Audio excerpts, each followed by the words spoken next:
Jonathan saw that the time was right to confirm his friendship with the Romans, so he chose certain men and sent them to Rome with this mission. He also sent letters to the Spartans and to other places for the same purpose. When the men arrived in Rome, they entered the Senate chamber and said, "Jonathan the high priest and the Jewish nation have sent us to renew our former friendship and alliance."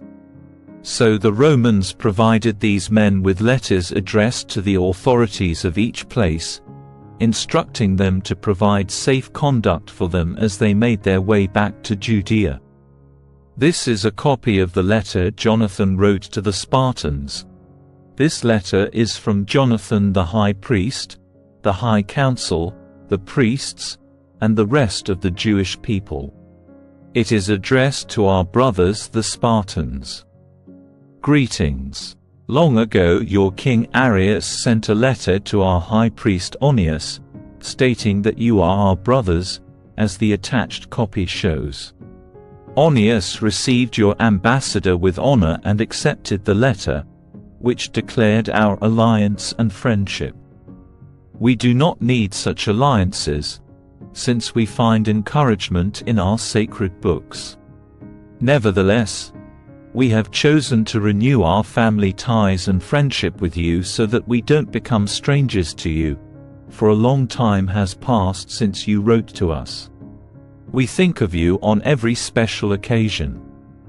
At our festivals and on other special days, we remember you as we offer sacrifices and prayers, for it is fitting to remember brothers at these times. We rejoice at your fame. We have had many troubles and wars on every side because the neighboring kings have attacked us. We did not want to trouble you or our allies and friends during these wars, for our help comes from God. We have been rescued from our enemies, and they have been humbled. Nevertheless, we have selected Numenius son of Antiochus and Antipater son of Jason and have sent them to Rome to renew our former friendship and alliance with the Romans. We have also instructed them to visit you and bring our greetings and to give you this letter concerning the renewal of our family ties. We will be grateful for your response to it. Following is a copy of the letter the Spartans had previously sent to Onias. This letter is from Arius, king of the Spartans, to Onias the high priest. Greetings. We have discovered a document that states that the Spartans and the Jews are brothers and that they are all descendants of Abraham. Now that we have learned this, write to us and let us know how you are doing. For our part, we declare to you that what is yours, your cattle and your possessions, is ours, and what is ours is yours. This is what we have ordered our envoys to report to you. Jonathan then heard that Demetrius's commanders had returned with an even larger army than before to wage war against him. So Jonathan marched out from Jerusalem and met them in the region of Hamath, for he did not want to give them a chance to invade his own country.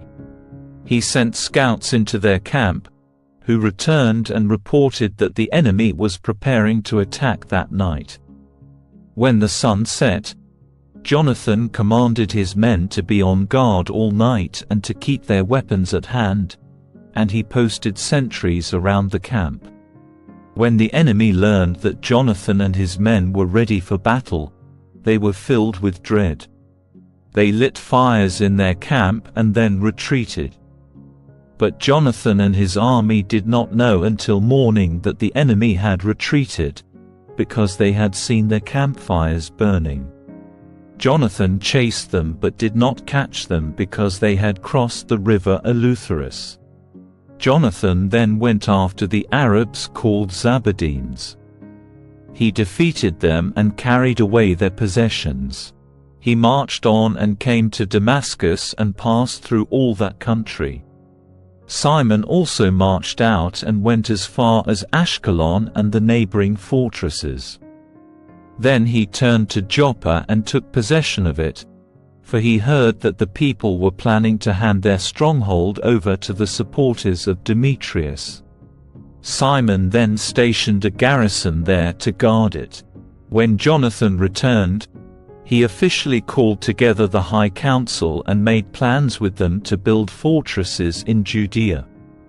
They planned to heighten the walls of Jerusalem and erect a barrier to separate the citadel from the city so that the soldiers in the citadel could neither buy nor sell. So the people worked together to rebuild the city. They repaired a collapsed section of the wall that bordered the Kidron Valley on the east side of the city. Jonathan also repaired the section called Chaphinatha. Simon built Adida in the western foothills. He fortified it and erected gates that locked with bars. Trypho was determined to make himself king of Asia and to assume the crown and overthrow King Antiochus. But he was afraid that Jonathan would prevent him and fight against him. So he marched out to Beth-shan looking for some way to capture Jonathan and kill him. Jonathan went with 40,000 select troops to meet Trypho in battle at Beth-shan. When Trypho saw that Jonathan had come with a large army, he was afraid to fight against him. So he received him with honor, commended him to all his favored leaders, and gave him presents.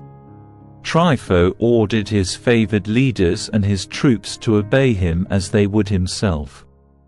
He said to Jonathan, "Why have you troubled all these people when you and I are not at war? Choose a few men to stay with you and send the rest home, and then come with me to Ptolemais.